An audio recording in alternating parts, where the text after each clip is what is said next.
Because of the following special broadcast, The Lucy Show and The Andy Griffith Show will not be presented this evening. Word Balloon is brought to you by the League of Word Balloon Listeners.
Welcome back, everybody. Time again for Word Balloon, the comic book conversation show. John Suntress here, always happy to welcome Andy Parks back to Word Balloon. One of my longest guests, I think, going back to year one when Capote in Kansas was coming out. Ange, good to talk to you. Good to see you, man. How you doing? Doing all right, man. Was Union Station before Capote in Yeah, Kansas? Union Station was my first graphic novel. Then that is when we first spoke, was for Union Station, indeed. But Andrew, I'm so happy for you, man. I'm really excited about your involvement with Ciudad, with the Russo Brothers, which eventually, here's Ciudad, everybody, the graphic novel you should pick up, which became the basis for not one but two movies called Extraction. Extraction came out in 2020, and Andrew, am I right? It's the seventh highest watched original Netflix movie ever. I think so. When it came out, I think they said it was number one for a while. Oh, I'm sure. And there's probably been stuff since. I remember hearing my producers told me, I think 2 months after it came out, they said, so we think 250 million people have seen it. I was like, what? That's outstanding. Because it's set in India, huge international audience, and at a time, not that there's any silver lining to COVID, but everybody was home watching streaming stuff when it came out.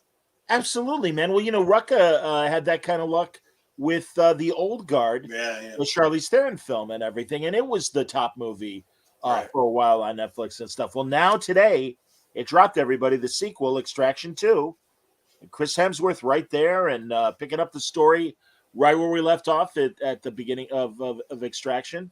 And not only that, I like the fact that also we see Hemsworth recovering in the same way, well, slightly different. But I remember Die Another Day, the James Bond film with Pierce Brosnan. I love the fact that he gets the shit kicked out of him in North Korea and gets thrown in a jail, and has to escape. And just those really early scenes where he's all bearded up and long hair, and M tells him, we got your back, but you weren't worth it. All that, it was fantastic, man. Yeah. Oh. So I like, I mean, in Hemsworth's case, his character, he's, he was left for dead. Yeah. And thankfully, washes ashore and has to recover. It's funny. They hinted at the end of the first movie that he was still around, but a lot of people come and ask me over the last 3 years, is he? And I would just always say he survives in the book. That's all I know. Absolutely. We'll show our art from the book and some panels in a second. But so this is the basis for the movies is based on Ciudad, and Ciudad was co-plotted with, or pardon me, here that's Extraction. There's Ciudad. So yeah, Yeah. so So it was an interesting process. I'd written 2 graphic novels for Oni, Union Station and Capote in Kansas. Great ones, yeah. Then the Russo brothers had made a couple of features. I am blanking on the Welcome to Collinwood. Is that their first? That sounds right. I'll look up their credits in a moment. And then You, Me, and Dupree, which yes, and I think they were anxious to get back to feature crime stuff, which is what they were passionate about. But when I met them, they were kind of stuck in TV land. They were making. They actually worked a lot on Arrested Development. They had a show called Carpoolers that I liked a lot. And I think when I met them, it was pre-Community. okay. So they were like, we're doing fine in TV, but we'd like to get back to features. And we have the kernel of an idea about this guy whose job is getting people out of the worst places in the world. And we picked out a place where he can go, Ciudad del Este, this little lawless triangle in South America. So they came to my producers and Oni and said, we'd like to develop this as a screenplay and a graphic novel at the same time. Do you have anybody we could work with? And I think because I was Oni's kind of realistic, crimey guy. Yeah. They said, well, how about Andy? And they said, great. So they signed me up. And so it's always been their ownership, but they cut me in. I got a very fair deal. Good. So then the process is we pounded it out in outline. At one point it got optioned by Paramount. We didn't really have anything yet. So I flew to Hollywood for the first time and I met with them for a couple days, I think 3 days in the Scott Brothers, not their main production company, but like their kids make commercials and shit. Okay. It was Scott Free, their main production company. We're like the other one. We met him from there for like 3 days, hammering out an outline. And then I went away and wrote a graphic novel, and they went away and wrote a screenplay based on the same outline. So that was kind of how it all came to be. And that turns into, when the movie comes out, it says based on the graphic novel by. It's actually a little more messy than that, but that works. Hey man, no, it certainly looked like a legitimate credit for both movies. Yeah. And you got to feel good about that. Good Lord. I mean, you could be in that, and nothing wrong with that. Right. But I mean, you could be in that giant, paragraph. The special thanks to, yeah. Special thanks to, exactly, man. It is not. I mean, really, director, writer, and then us graphic novel people. It's very nice. No, I have no great. complaints about the Russos. I've been very lucky. I have bumped into a few producers that I went like, oh Jesus, you're the cliche. But I've met some very nice folks. And the Russos, they're from Cleveland. That's the same as Kansas City, right? Very nice guys. You really are right, man. Because down to earth people, absolutely. So that's great to hear. And B, good Lord, I mean, so do you know how Hemsworth got involved with these films? I don't. Between the time I signed the deal to work on this thing and when the first movie came out was 12 years. Wow. Yeah. And somewhere in the middle of that, the graphic novel came out because it took a while to find an artist. And so there were so many. I became pretty jaded about Hollywood because Union Station had a screenplay at one point. It made the Blacklist one year as like the best unproduced scripts in town. Yes. Still never could get made. Did they do an audio of it? Like there's that podcast series, The Blacklist, where they. Oh, I don't know. Not that I know of. Not that I know of. Okay. But there's a really good script by a guy named Doug Young, who's had a great career since then, working in TV and stuff. And then on Ciudad, I was always hearing, oh, we took a meeting today with this guy. And we took a meeting with that. What the hell? I don't care. There was Channing Tatum. He was like going to be in everything for a while. And then they met with Will Smith once. I think he wanted to change the story. I don't know. Anyway, they're always meeting with guys, and it would always fall apart. Sure. And I'd hear done deal, and then it would always fall apart. And to the point where about 5 years ago, I guess, I was in Hollywood, and my producer always takes me to Chateau Marmont for breakfast. That's our thing. And he says, Andy, it's a done deal. It's shooting. I was like, Eric, Eric Gitter, by the way, great producer. I was like, I've heard it before. He's like, okay, you'll see. I was like, oh, okay. I go home and I'm all crestfallen, like this is never gonna happen. I think 3 days after I got home, I'm making coffee in my kitchen. I look at my phone. Oh, there's Chris on the set. Shit. I think they actually have to pay me if he's on the set. This is good. Wow. So yeah, Hollywood is a weird, fickle beast. And you know, I think we all got lucky that between the time when the Russos reached out and when Extraction came out, they became the guys at Marvel and got to know Chris. And at some point, they pitched this to him, and he's like, "Oh, that sounds good." Outstanding, man. Here, I'm going to show some art from the book. And how was and forgive me, what is your artist's name again? Fernando, and I'm blanking on his whole name. Well, I can get it. Hold on a second, everybody. We'll get that in a second. Because all right, I'm going to put the cover back up, and can we see it? So tiny. All right, I'll look it up while we're talking. And sorry, I'm going to look at Fernando Leon Gonzalez Jr. There you go. Excellent. So, and we went through a few artists, and it was hard to find the right guy, and we got very lucky with him. Okay, and yeah, I mean, so did he speak English? How were you able to communicate with him? I am not sure. I never met him at the time. We kind of got to know each other later through social media. I believe he speaks English well enough that there was no translator step, because I've worked with people. I wrote Lone Ranger for Esteve Poles, who I don't believe spoke English. I think needed a translator. I don't think Fernando did. Okay. By the way, good run on Lone Ranger. I'm glad you. Yeah, thank you. So I did. We got to do 25 issues of that book. I'm very proud of it. Yeah, man. No, absolutely. You know, honestly, Barucci sometimes pops in on these conversations. Oh yeah, and he may very well tonight. We'll see what happens. I miss Nick. I've seen Joe Rybank recently, but I haven't seen Nick in years. Well, he's been and I really appreciated that he's watched and chimed in and even gotten people to like and subscribe to the YouTube channel. But honestly, man, I think of you and Phil Hester as well, getting writing opportunities and stuff when you guys were primarily known for art. I think both of us. Phil is more of a workhorse than I am. He's got an incredible work ethic. He's one of those guys who has like 2,000 stories in him, and he's dying to tell them all. I'm more of a guy with like 5 ideas in a notebook. Like, oh, I hope I could think of something else. But I think at some point, and I'll tell you, I think when it happened, have you ever heard of a thing called ProCon that happened in Oakland in the early 90s? No. Mid 90s. Peter David, God bless him, had an idea.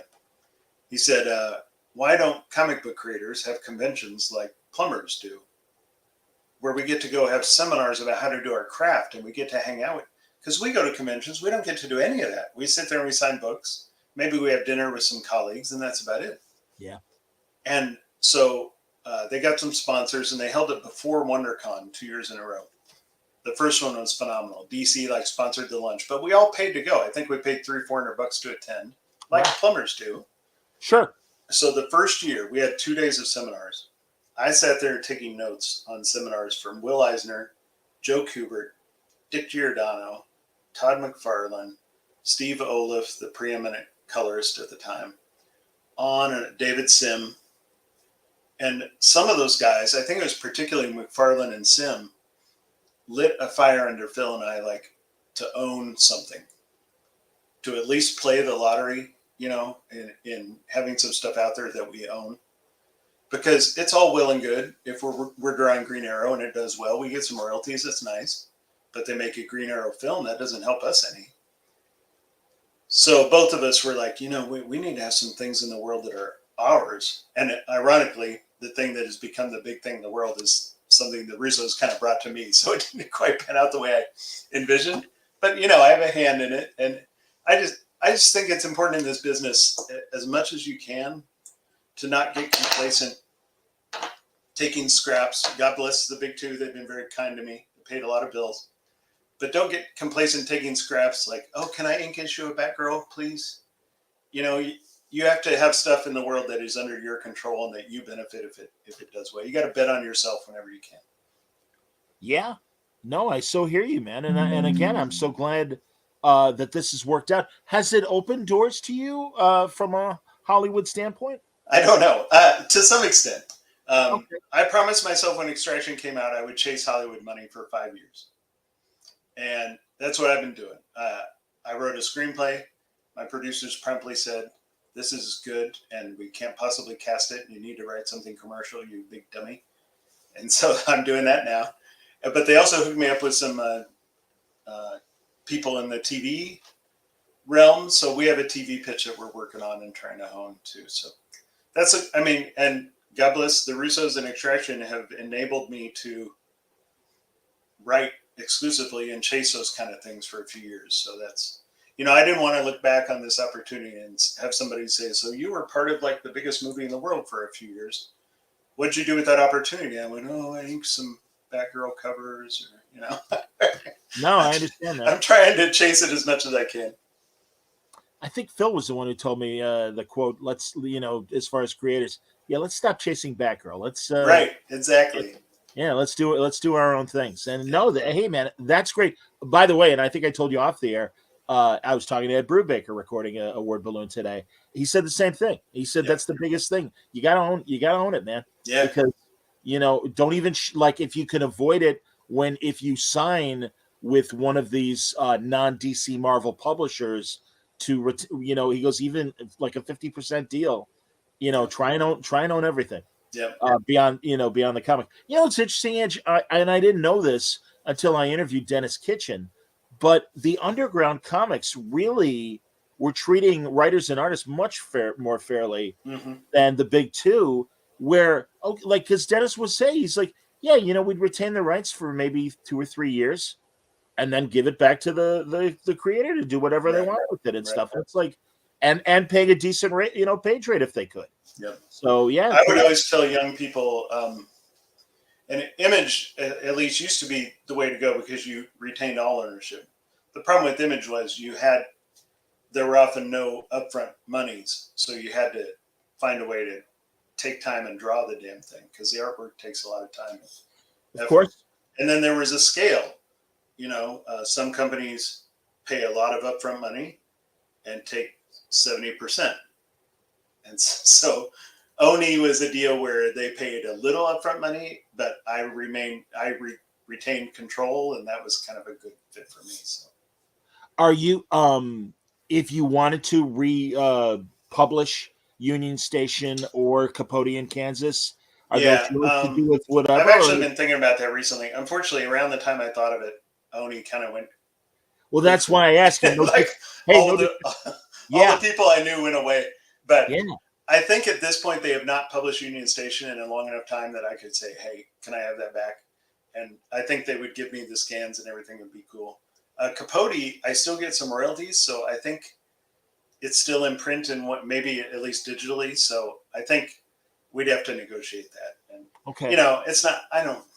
I say it'd be nice to have a new edition of Union Station, but when it comes down to it, I don't really have the time or energy to be talking to printers and nailing down cover stock and all that kind of stuff. So I don't know. Maybe someday. Well, again, because I was talking to Ed and we were talking about the crime genre and stuff. So immediately I think of Union Station, even Capote, obviously. Yeah. Ed was very kind to me. He was a big fan of Capote, and he got me in to write a couple of Daredevil annuals. I think just on his force of will. I think the editor was like, "Who? What? Why?" And Ed was like, "No, Andy would be good." So. Yeah, that's great, man. No, I love that, man. Absolutely. I love that man in terms of the guy, but also I love that you're telling me that. Yeah. So anyway, double meaning there. Yeah. How did Ciudad do in the foreign market? Because this, and again, also because of the art and everything, looks really smart next to a bunch of European graphic novels. It does. Yeah, we kind of went for that format. I love that the cover has a kind of cinematic European feel. Yeah. I don't know. I think it sold pretty well. I don't believe it's in print right now. That's kind of out of my hands. But yeah, I think it did pretty well. And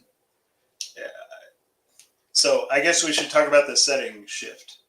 Yes, indeed. And please, and I'm glad you mentioned that. Ciudad is set in this place, Ciudad del Este in South America. And it's funny, the Russos had some connections. So at the time we were researching, putting the outline together, they would say, hey, do you want to get on the phone? We got a guy who knows about the area. And we get on the phone for an hour. We talk to this former CIA guy, and he'd say, yeah, here's what it's like. I remember we got a phone call, and he said at the end, so if you really want to know Ciudad del Este, just come down here. I'll take you around for a week. You spend some time, really. And we hung up, and I called the Russos right away and said, I don't want to go down there. And they said, we don't either. It's fine. It's fine. And they actually, Michael Mann's the Miami Vice movie. Yes. It was the third act was supposed to be all down there, but they shot a little bit. And Jamie Foxx said, screw you. I'm going to LA. You call me because they kidnap people down here. I'm out.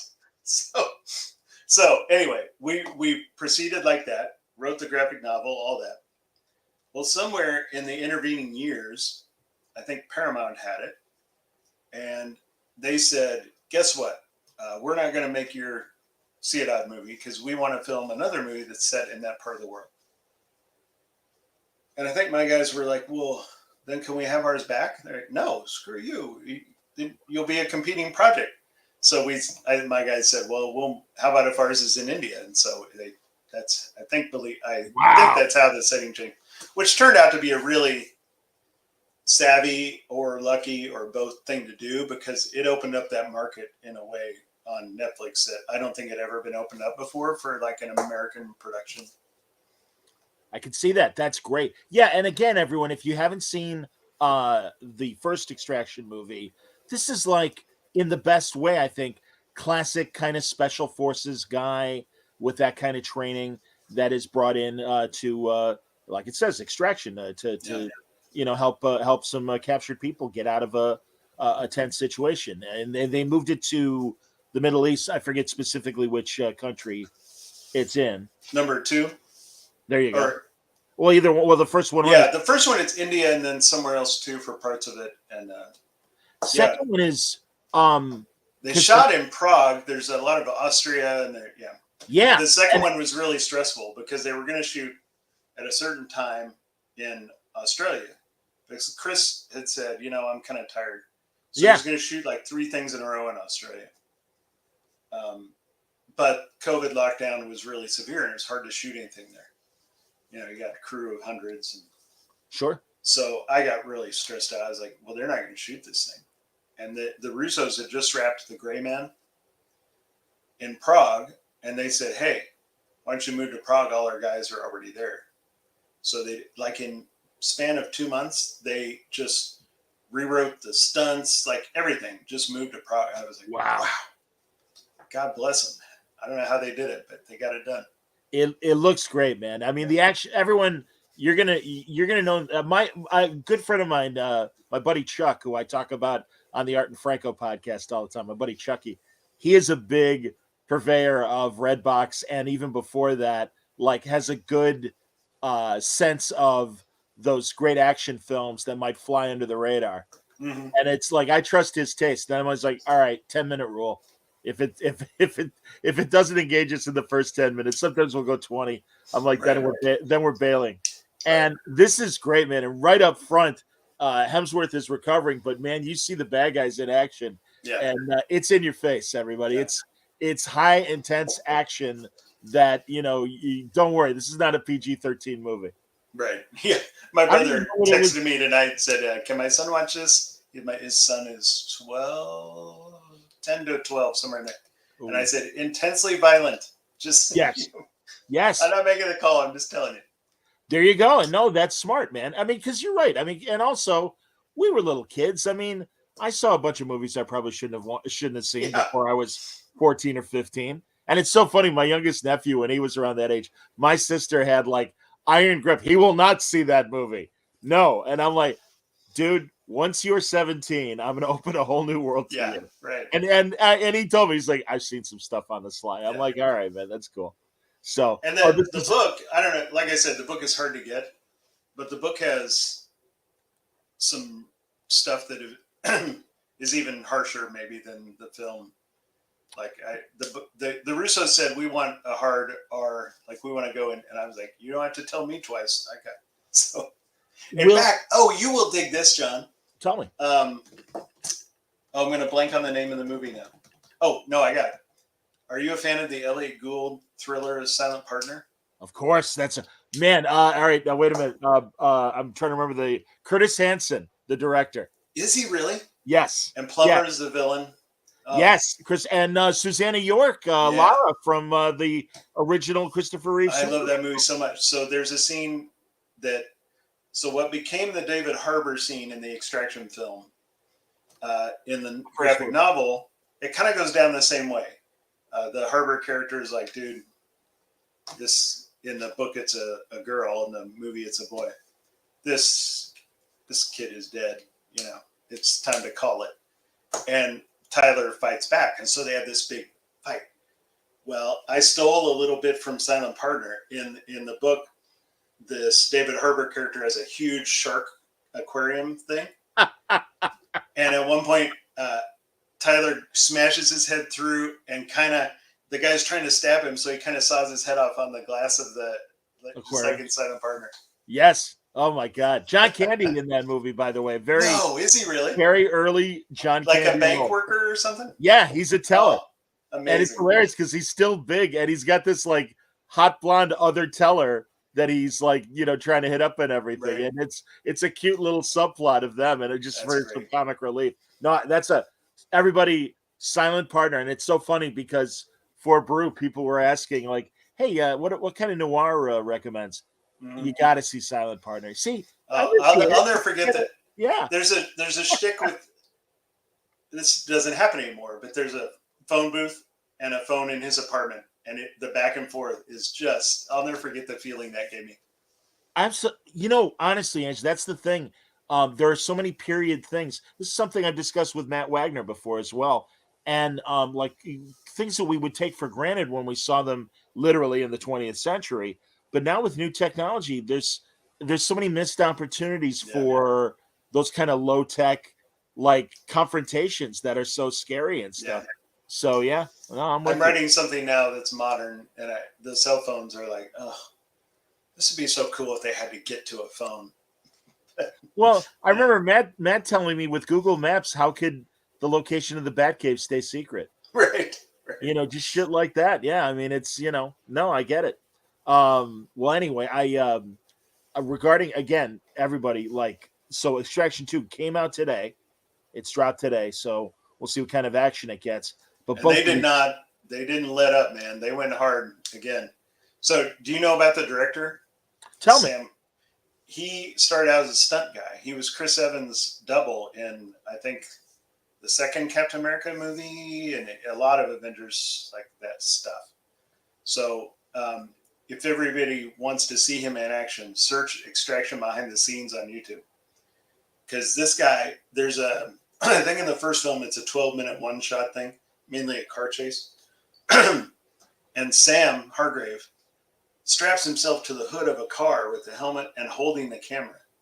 And he's driving behind the hero car, and then he jumps off that car and he swoops into the Chris car, and then he pulls the camera around. It's amazing to watch. Wow. There's another stunt where a guy, like Chris and a guy are fighting, and a guy falls off a canopy and onto the ground. And Sam is on a rope, right next to him, falling, holding the camera. It's really cool. So they got the same guy for the second one. He doesn't mess around. That's great, man. I'm very excited. And really, I know this just dropped, but I do know that a lot of these Netflix series, they want 3. So is the potential there for a third movie? God willing. I have some participation, so I could do one more would be good. Yeah. That's great, Ange. Honestly, a lot of us are just thrilled that again you got paid and you got paid something fair. Right? Isn't it nice? I tried it. It was hard to explain for a while to people how this deal worked out, and it finally hit me. I'm no different really than the guys like Marvel went to Jim Starlin or whoever and said, "Here's an idea for a character. Go make it happen." 30 years later, here's Captain Marvel or whatever. Thanos. Yeah. Yeah. The only difference is I knew my deal and it's a good deal and I'm happy. Right. And they don't retroactively have to come back to you and go, listen, whatever. No, that's terrific that the Russos got you that kind of. Yeah. If they're the ones in your agent, you know, they give you that kind of participation. Yeah. That's outstanding, man. See, and this is great. Again, I'm glad you brought up the silent partner. We knew how busy you were, Ange. But we really wanted you to be part of when Gabe Hardman and Ian Brill and others would come on, and when we're doing Outer Limits and I did. Which one did I do? I did. I don't remember. Yeah, I did Outer Limits. I did because I remember we talked about the Ellison episodes of Outer Limits, and then I was like, I can't. I'm writing screenplays. I can't. Yeah. No. You haven't talked about Silent Partner, have you? Oh no, we haven't. But that would be a great movie to do. Yeah. You know, we were on a good monthly clip with Ian and Gabe and myself. Yeah. Where after we did the Kinescope show, they wanted to do like quirky movies that maybe flew under the radar or whatever. Right. Or also we were acknowledging when like Henry Silva passed away and Angela Lansbury passed away. I mean, we would acknowledge various movies and stuff. So yeah, but like then everybody got busy during April and May. So we should try. Well, I'll have to canvas everybody. But Silent Partner would be a great movie to talk about. Yes. So, oh God. So yeah, I did. You know, were there any kinescopes that you would have liked to have talked about? I don't know that. The stuff that intrigues me is the I don't know, the Paramount Hour or whatever, not Paramount, the oil companies. Would have a dramatic hour, you know. Right. Well, that's what we would do. Those like they would cut like our specific stories that we talk about. A lot of times would come from those anthology shows. Yeah. And I agree with you, man. I don't know the specific. Like, I'd love to see the Lumet stuff and the Frankenheimer stuff. Just right. Yeah. God, have you watched on? And for everybody watching and listening, Lumet did and Frankenheimer did these incredibly intense interviews for the Television Academy, the people behind the Emmys. And if you look up on YouTube TV Legends, you can find that channel will have clips, but go to the website for the long interviews. Oh, really? And yeah, Lumet was fascinating because Yul Brynner, of all people, got him involved because Brenner, when he wasn't acting, was doing a lot of stage and TV directing in New York. Oh, wow. And Lumet was like a good acting coach for young, because he was a young childhood star as well on stage and in movies. And yeah, Brenner's like, Sidney, these TV people, they don't know what the hell they're doing. They need you. Right. And he really cut his teeth making TV, and same with Frankenheimer. You know what? I did do one of those now. It was a Mickey Rooney and the comedian. Yes. And I was shocked that Mel Torme was good in it. Yes. I didn't know that guy acted. So good.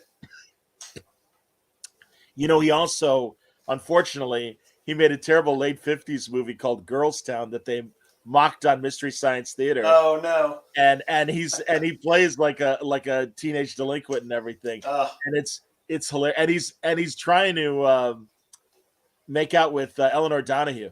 Oh wow. You know, from Father Knows Best and of course Star Trek, you know, and the like. And Get a Life, the mom on Get a Life, everybody. Is she the cutest girlfriend of Andy Griffith as well? Yes, Ellie. Yes, the nurse. Or was she the nurse? Druggist. Okay, that's right. She was the druggist because Peggy, the nurse, was pretty cute too. Yeah. So, you know, Andy did good on that show. Yeah.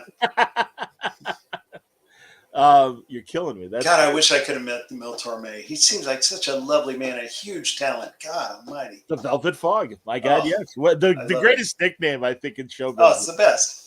And also his son, Tracy. I think we follow each other on Twitter or somewhere. Yeah, I've seen him around. You follow Tracy? That's great. Maybe Instagram somewhere. Yeah. He, oh my God, he was a good Star Trek creator. He made Sliders, which was a fun Fox show. Yeah. I think. And Sci-Fi Channel. No, and Odyssey, wasn't he Odyssey 5? I think he was, which I loved on Showtime. Great show. You're killing me, man. So, these poor people, they came to hear about Chris Hemsworth and they're getting our black and white 50s TV shtick. No, it's the Andy Park show. Absolutely, man. No, we can talk about old TV and old movies and stuff. Are there any other new streamers that you've seen that I'm watching it slow because I want to savor it. Schwarzenegger's Fubar, which I haven't started that yet. I hear it's fun. It is. It's like if True Lies was a TV show. in the best way, and also very, very, I think, genre friendly to the people that like the extraction movies. Absolutely. Cool. So yeah, we just started, and we should have started long ago because it's set in Manhattan, Kansas, where my wife is from. Somebody Somewhere. Do you know about that one? No. I forget the lady's name. I'll find it out. She did a burlesque show in New York for a while. It's not the comedian who used to be on Mad TV and the Family Guy, Lois on Family Guy. She's she's the manager on Ms. Maisel. Bridget Everett. Oh, okay. Do you know about her? Oh, wait.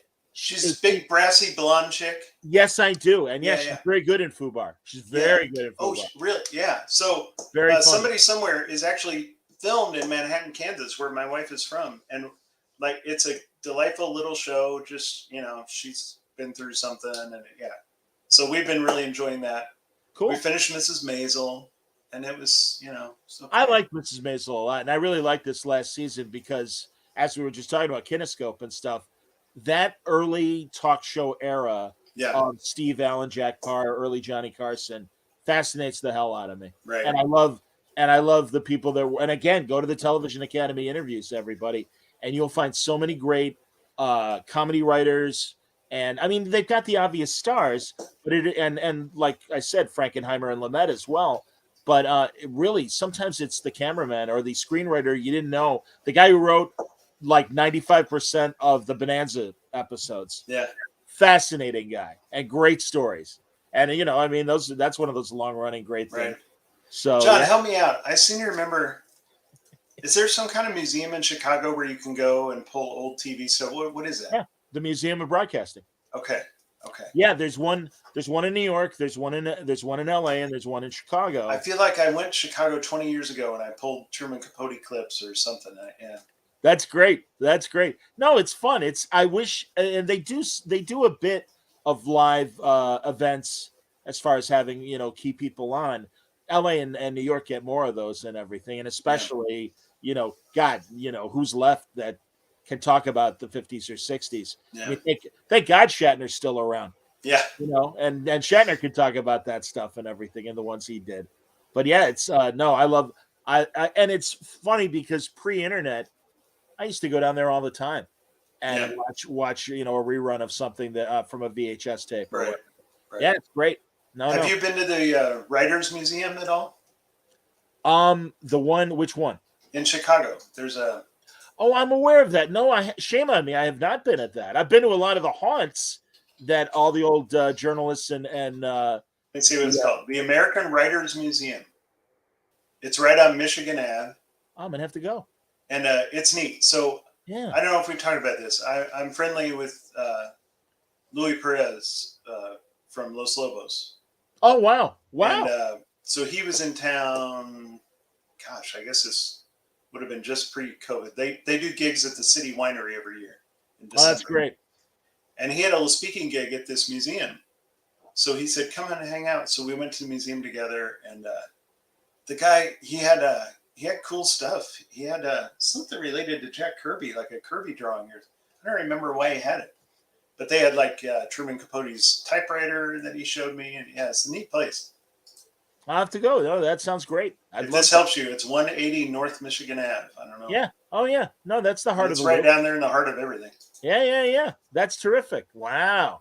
No, it's a good recommendation. I went to the Pritzker Museum, which is the family of our governor, J.B. Pritzker. Mm-hmm. And they had a wonderful exhibit of the World War II cartoonists who did Willie and Joe, the infantrymen. Cool.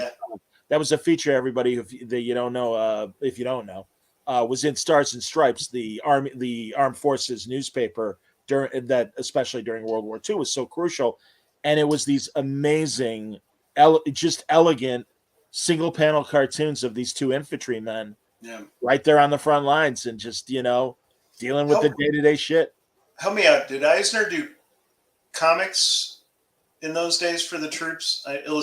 Or were they animation? They were comics, weren't they? Well, he did them after World War II, where he went, where he created the magazine, PS Magazine. Okay. Which I know did, they were having trouble with Army manuals that people weren't reading them. Right. So Eisner's like, hey, instead of like making him read some dry piece of shit instruction book, make it fun. And he would turn them into comics and stuff. And then I know when he stopped doing it, Kubert took over. Joe Kubert really? Cool. Yeah.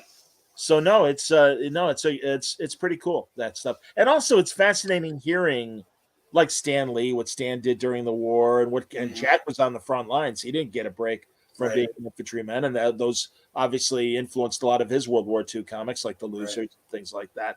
No, it really is interesting. And I forget who Andrew Peepoy was telling me about, an artist that actually was part of the Siegel and Schuster pitch to do Superman, and he was like a paratrooper instructor, and he got killed during the war. And he says, "Oh, if he hadn't," he goes, "he probably would have been part of Schuster's group of artists that were drawing, like Win Mortimer and guys like that." Yeah, you know. God, have I told you my Win Mortimer story? I would love to hear your Win Mortimer story. What are you talking about? Yes. I became a big fan of his strip work probably 15 years ago. What kind of strips did he do? There was a Judge one.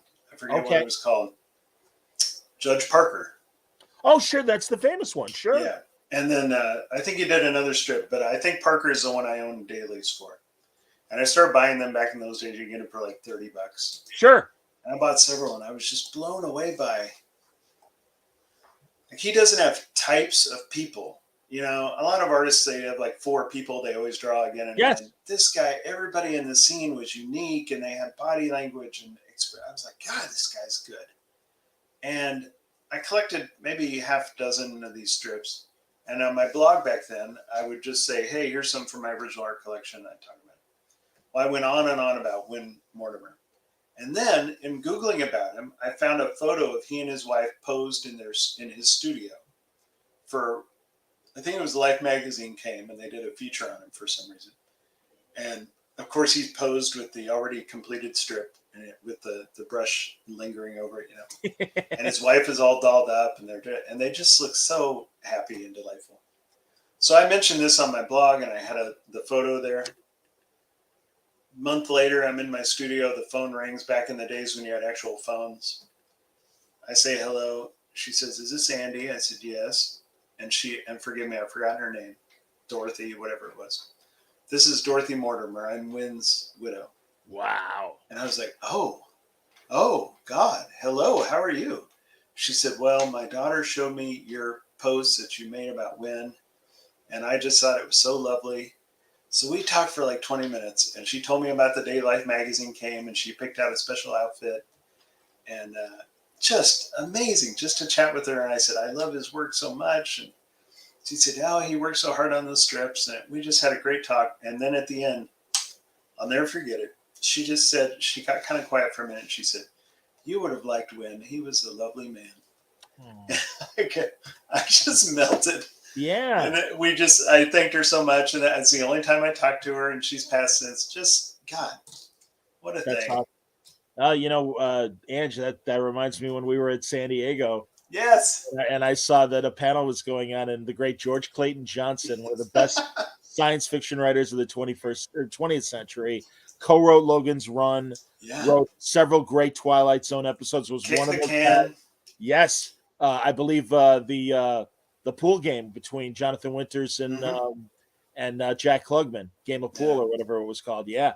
I run to Ange. I'm like, we got to go upstairs and meet George Clayton Johnson. And he wrote the first aired Star Trek episode, The Man. Yes. He wrote the story that became Ocean's 11. Right. I mean, what a bibliography. Yeah. So we rush upstairs, and it's great because Mr. Johnson was an old-fashioned beatnik. Yeah. And he used to wear this great, it looked like, and I don't mean to be disrespectful, it looked like the kind of hat you would see on Chinese or Asians, that kind of hat. Like in the rice paddy or something. They had that big straw, kind of conical. Yeah. Yeah. And that's what he wore. That was kind of part of his look and everything. And he had the long beard. He had the really long beard. And I assume he was in his 80s then, if not older. And it was so great. And we kind of grabbed him at the end of a panel. God bless him. He was patient. He was like, what? Oh, okay. Yeah, exactly. And he's like, well, thanks for saying hello, boys. And we're like both in our late 40s or whatever, like, boys. Nice. Absolutely. Well, Sam, we are boys. Thanks, boys. So yeah, oh God, no, and you know, my first San Diego, I was just telling Andrew Peepoy the other night. I met because they were just walking around together, Ray Bradbury and Ray Harryhausen, and as far as they were concerned, they were just another couple attendees at the con. They were so down to earth, and it was like I had a Bradbury brush at San Diego, but I didn't actually speak to him. But his handler rolled by, and by that point, Ray was in a wheelchair, and so I just kind of nodded, like, "Sir," and that was it. Other people like that, I've had a chance to say, "Your work means so much to me," or something, and I don't know. It's hard to say how much that means to the person, but it's valuable to just express that to somebody's face, you know? Yeah, no, 100%, man. And again, that's like the great thing about, you know, the cons and the fact that our comic book community, and I always say, folks, I'm not in comics, I cover comics. I said that about sports. I'm not in sports, I cover sports. But I really do appreciate the level of connectivity there is, and the fact that you can talk to these people and tell them how much their work means to us and everything. Absolutely. I got to do that with Harlan Ellison near the end of his life. He was doing a con in St. Louis, and he was post-stroke, and he would have moments. He'd get angry, and he'd be Harlan, and then he'd kind of go, ugh. And I got a couple books signed, and I said, Harlan, I want you to know that I'm a professional writer now, and I'm very happy with my life. And a big reason that I pursued writing was your work. You really inspired me to kind of make something of this. And he looked up and he said, thank you. I did it for you. I got inspired for you. And I was like, oh, it's such a lovely way to put it. Yeah. That's great, man. Outstanding. And I can tell you the amount of sportscasters and broadcasters, both nationally and in Chicago, that it's like, no, man, I do this because of you. Yeah. And yeah, no, it's a good feeling. And I know, you know, again, luckily I got to be friends with some of them and stuff, and they appreciate it. They know, and that's cool. It is big for them. Did you get to know Bert Sugar? Am I remembering that right? God, yes, he was a good friend. Amazing. He was a dear friend. Yes, and we had so many hangout times during boxing weekends. They used to have, everybody knows the Hall of Presidents at Disney World, obviously. So they have the animatronics and stuff at the MGM Grand in Vegas for a while. I don't know if it's still there or not, but in a corner they had a Foster Brooks, the comedian who would play drunk, animatronic that would just start up and do like 3 minutes of jokes, and then it would cut down again. And you could sit at a table and order drinks in front of this. Oh my God! Oh my God! If it weren't such bad podcast fodder, I would run to my file cabinet and show you my Foster Brooks autograph that I have. Outstanding! Oh my God! Yeah, I have one Foster Brooks joke memorized. He said, "I have a very good reason for being drunk here tonight. I've been drinking all day." That's the guy said. And seriously, we're just pounding shots of scotch or whatever. All right, oh, he's starting up again. All right, we got to stay. Okay, Bert, whatever. And it was great because Bert knew everybody. Yeah. And so at a lot of events, you know, there were a lot of stars. I mean, I was with him at Radio City for a Roy Jones fight, and I was down in Vegas at Mandalay Bay and MGM Grand and all these great, and the Thomas and Mack Center, and all these celebrities would come out for these big championship fights. So, hey, there's Chuck Norris. Hey, Bert, how you doing? Oh, Chuck, here's my guy from Chicago, John. Okay, how you doing? You know, Suzanne Amazing. Summers. The best was we were at a trade show. This is my stock story and everything with Bert. Bert and Leon Spinks were signing at the Warner Brothers Books booth because Bert had written the 100 Greatest Boxers of All Time, and Leon was living in Chicago. So, all right, now he's not in the book, of course, because he wasn't that good as a pro, at least. Right. But it was Olympic gold medals. But anyway, so he came along. So he was signing autographs. Bert was signing autographs. And it was just like any comic convention, but they only had to do it for like 2 hours. And then we could just walk around this event. And it was a show for people that owned mom and pop grocery stores or bodegas, things like that. And all these big products were there with their celebrity endorsers. So, like, as we were walking, we met John Havlicek of the Boston Celtics, who was promoting like a Skoal tobacco product where it was like a little pouch you'd put in your just a pinch between your cheek and gum. and Steve Miserak, the pool shark and amazing pool shark guy who had done light beer commercials. He was there promoting light, as was Lee Meredith. And Lee Meredith, if you know your original Mel Brooks movie, The Producers, played the Swedish secretary Ulla, who didn't speak English but didn't have to. Also, the third Catwoman, right? No, that's Lee Merriweather. What did you say? Lee Meredith. Oh, Meredith. Gotcha. Okay. Yeah. Gotcha. And she would be in the light beer commercials with Mickey Spillane, and she was the good-looking, good-figured blonde that would be on Lee Meredith now. Oh yeah. Oh no, she was a lovely woman, and God, I got to tell you, for a senior citizen, stayed in shape and was still a very lovely woman, very striking. So we see them. Okay, fine. And Miserak knew Bert because Bert knew all the pool people because Bill Caton, Mike Tyson's manager, produced a lot of those pool challenge shows that ESPN would do from Atlantic City. He was the producer, and Bert was friends with Bill Caton. Well, anyway, we're walking by the Ritz Nabisco thing, giant box of Ritz crackers, big Nabisco thing, and we hear this very recognizable voice go, "Hey, Leon!" And we all turn, and in unison, Leon Spinks, Bert Sugar, and myself all go, "Hey, it's Chubby Checker." And at that point, I turned to Bert and I go, "What are we in a fucking Love Boat episode? What the hell's going on, man?" That's amazing. We were dying. For years, she's like, "Remember when we saw Chubby Checker?" Like, yes, I do, Bert. That was amazing. Was he hawking crackers? He did the Ritz commercials back then. Yeah. Wow. So, oh man, no, so fun. And again, like just all these guys. Bud Schulberg, the man who wrote "I Could Have Been a Contender," I could have been somebody. The man who wrote "On the Waterfront." I met him because of Bert Sugar. Got to know him.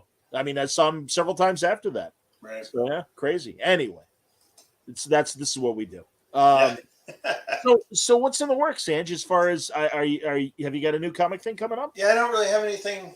Like I said, I've been chasing Hollywood money, and that's a weird business because you write a thing and you're proud of it, and then it goes and it sits in some producer's drawer and development hell. Yeah. I did just come out of retirement for a day and ink a Green Arrow cover over Phil Hester, so that'll be awesome pretty soon. Yeah. God, I'm loving the new series that Josh is doing. Josh, I hear it's good. I haven't read it yet, but I'm a big fan of those creators. So I bet it's. Oh yeah, absolutely, man. No, and it looks great too. Forgive me, I don't remember the interior. I'm always an asshole about that, Andy. I forget sometimes who the artist is. So you know, well, yeah. All right, that's a good excuse. There you go. I'll take senility. That's all right. That's good. So I haven't been doing a lot of comic. I'll be honest. Collaborative comics on the low budget scale was exhausting. You know, it's tough. It is tough. It's hard enough to write a 140 page graphic novel. To draw it, that's tough, and to find somebody to do it, and you don't want to take advantage. I'll just tell you, for my first 2 Oni books, we got $4,000 in advance, and I gave that all to the artists, and then I kept more ownership, but I gave it all to them. So they're drawing 100, 120 pages for $4,000. That's a while ago, but still, I don't think it's got any better. So I said, you know what? I think I'm just going to chase Hollywood stuff. It's all on me. It's done when I'm done, and I don't have to hit up some poor starving artist to try to draw this damn thing.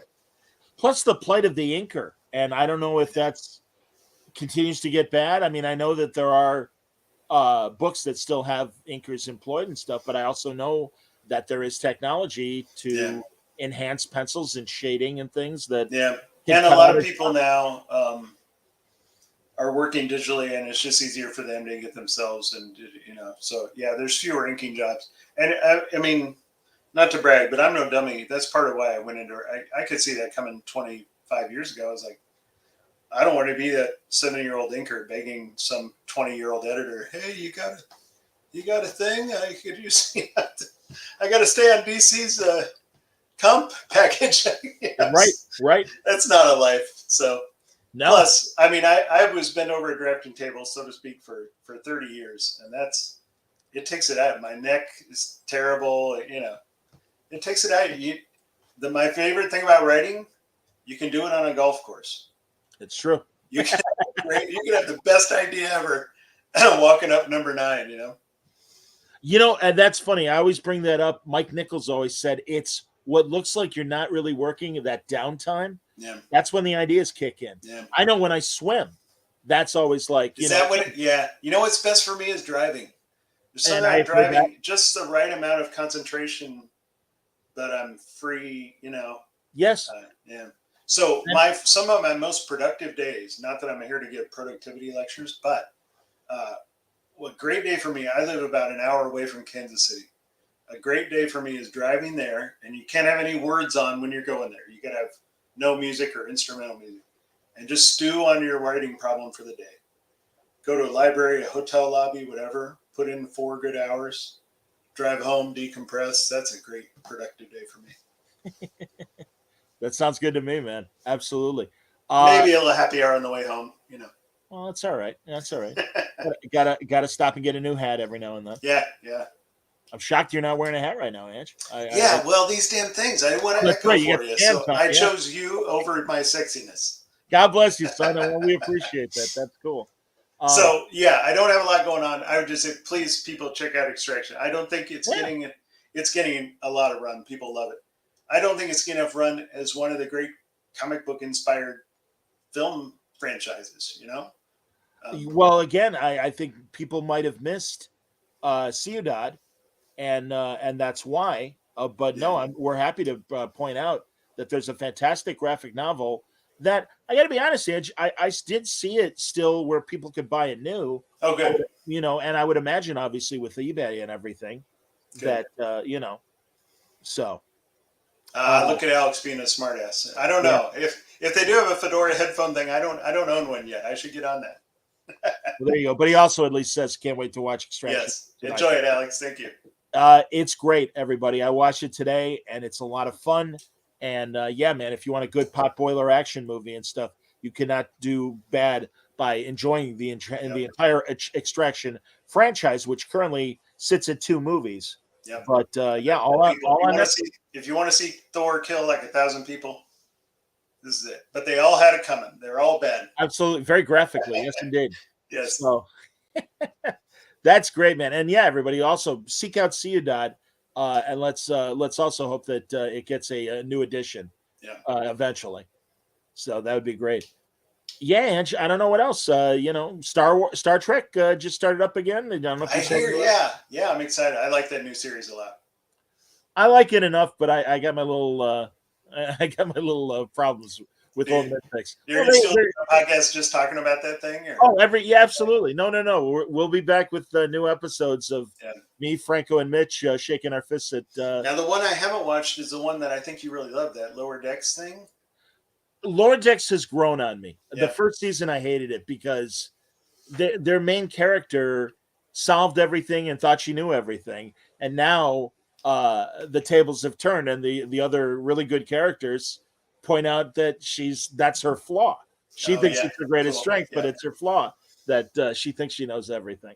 It just got whatever. It was like Sergeant Bilko, because she's like, I don't need this Federation crap, and it's like.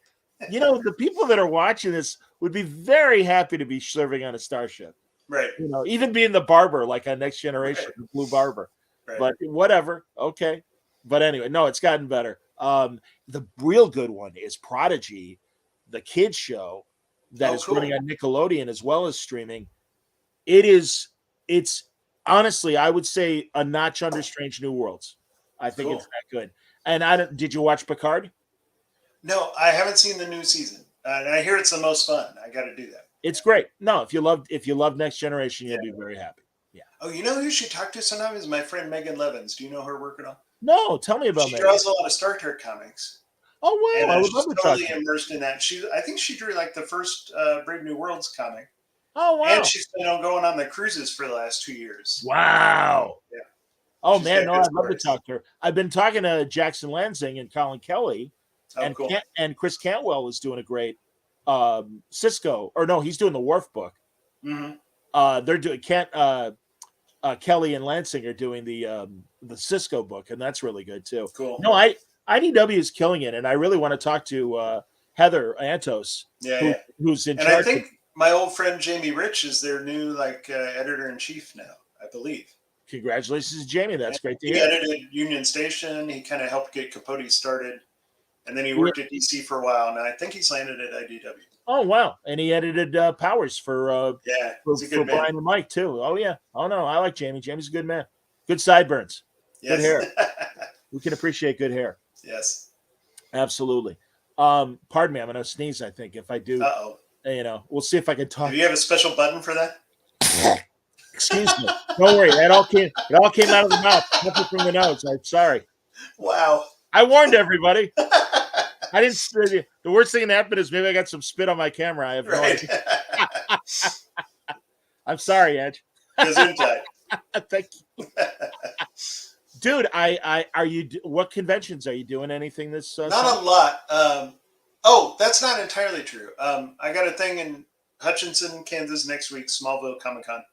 Then there's a Fountain Comic-Con. Wait a minute, talk about that. Yeah, so Hutchinson is a town out kind of a little more west and north of Wichita. It's out there. And they decided, there's a guy, John Robinson, a big comics guy and cosplayer, who's going to run this con, and he got the city to officially change its name for like a week per year to Smallville. So they have claimed the mantle as Smallville. And they put on a Comic-Con during that week, and it's pretty cool. They get a couple, they usually get some Superman-related guests, and so I'll be at that. There's a show in Kansas City called Fountain Con, and then Phil Hester and I got invited to Dragon Con again, so I'll be doing that. That's great. Yeah, Labor Day. Wow. Which is a crazy, so I need to get ready for a weekend. People think I'm in cosplay there, and I'm not. I'm me. People walk me, oh, Mythbusters guy, that's awesome. Thank you. That's awesome. Well, Pillar. I'm like, okay, yeah. No, just Andy Parks, everybody. That's great. I'm going to see Phil at Terrificon in Connecticut. Oh, nice. Yeah, we'll get Mitch on. We got to get you up there. Yeah, I hear it's a good one. Yeah. It really is. It's a lot of fun. It's a nice chill con, where it's a good time and all of our friends are there and everything, but it's not. Oh, the only downside, but you're not going to San Diego, I guess, this year is. No, I haven't been in a long time. Yeah, neither, and I haven't either since 2018. I think was the last time I was there. So I hear you. I took my wife once. I won the hotel lottery, which meant like a $350 night per night at the main one with the pool. Oh, sure. Said, well, Cindy, I'm not going out there and staying in that room. You're coming with me. And she had it was all new to her. She's like, oh, I went to the Doctor Who booth and they threw things at me. It was amazing. I was like, God bless you. And I said, that was it. That was the best. I don't need to come for a while. That was a great experience. I think I'm checking out. I respect that. I always tell, a good friend of mine in radio, she's like, oh, we got the kids for the summer and we're going to take them to the West Coast and we're going to drive around. And actually, we're going to be in San Diego when the convention's going on. And she's like, can we get tickets? I said, probably not. I'm like, probably not. But good news is there's so much fun stuff happening around the convention center. That's true. I go, so, you won't have that, but there will be enough stuff that I think the kids will still have a good time. You can just walk. As long as you can find a place to park, there's stuff to do. Right. Well, you're right about that, certainly. But no, they did. They went through like little Simpsons or South Park maze or whatever and various things. And that is the great thing. And hell, there's even, I don't know if they still do it to the extent they did when I was there, but I know there was stuff also like kind of panels happening outside the convention center and the Hilton where, anybody could just walk up and because they were outside and they could, just watch a cool panel. I know Zachary Levi was doing that during the Chuck years and a few other like Hollywood people would have some pretty cool stuff going on. So, Anyway, well, that's good. I'm glad to hear about a couple of the small shows. Very good. I don't know, Ange. I miss you, and we'll. I need to get to Chicago again. Yeah, it's been too long. Yeah, dude. I remember when we hung out and we watched the Cubs win the World Series. Yes, amazing. Pretty cool, man. Well, until then, you're always welcome back, and I'll talk to the boys because I think Silent Partner might be a good candidate. That would be fun. Yeah, really. Really neat movie. Absolutely. Good. So. And everybody, really, do yourself a favor. I'm not just saying this because Ange is on.